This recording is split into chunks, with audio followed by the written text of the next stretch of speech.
Интересни факта за вечерта на мюзикъла. Аз съм Никола Желязков, изпълнителя на концерт-спектакъла Вечерта на мюзикъла.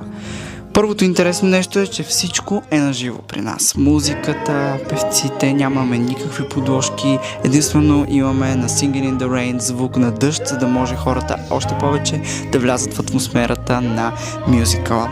Вторият интересен факт за вечерта на мюзикъла е нашата атмосфера. Това е концерт-спектакъл и всеки път ще има различна атмосфера на своята различна версия, а сега нашата версия е кабаре, но на свещи. Третият факт е, че вечерта на мюзикъла е първата мюзикъл концерт-спектакъл продукция, която е на свещи, и това е новият ни декор и новата ни атмосфера и е много магично.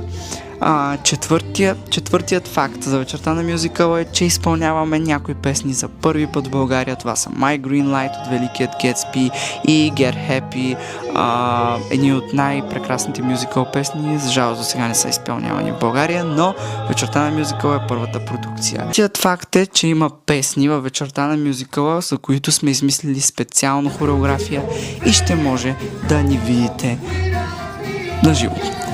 Допълнителният шести факт е, че скоро ще обявим датите от националното ни турне и ще може да ни гледаш и в твоя град. Така че следи социалните мрежи на вечерта на мюзикъла, за да разбереш кога ще дойдем при теб.